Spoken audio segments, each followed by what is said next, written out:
we'll talk about the forces that hold molecules together, namely intermolecular forces. Now, compare this, or rather in contrast to forces that hold molecules, that hold atoms within a molecule together, which we call intramolecular forces. So notice the word inter in the name, which implies the fact that this is a force between molecules. Now, intermolecular forces are relatively weak forces of attraction between different molecules, and despite their strength or lack thereof, they are still very important. These weak attractive forces generally occur between the nucleus of one atom and the electrons of another atom that is generally part of different molecules. There are several different types of intermolecular forces. Now, first we have dipole-dipole interactions. Now, in a previous video, in a different video, we talked about what dipoles are and what dipole moments are. If you recall, we discussed that dipoles are another word. Dipole is a polar molecule. Now, within molecules with permanent dipole moments can attract each other electrostatically by lining up so that their positive ends and their negative ends are close together.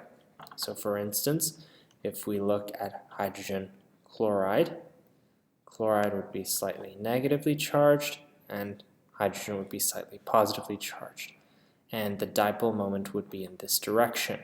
Now, if we have another molecule of hydrogen chloride, we would have these two ends attracting like so. Now, these forces decrease drastically as the distance between the dipole increases. Therefore, they're only important in condensed phases, in other words, in liquids and solids, but not gases. Now, dipole-dipole forces are on average about 1% as strong as intramolecular forces, and they are the strongest form of intermolecular forces. Now, a specific type of dipole-dipole interaction is called hydrogen bonding.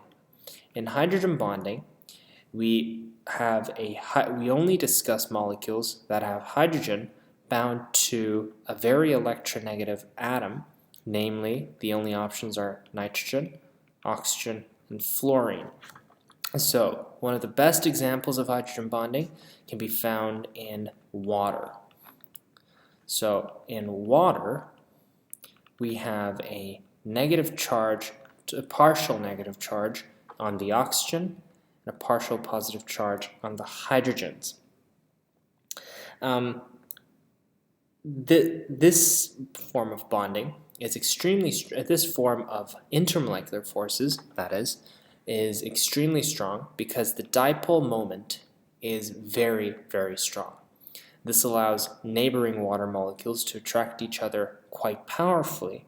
And because of hydrogen bonding, water has a much higher boiling point than would be expected by comparing water to similar compounds that do not have hydrogen bonding.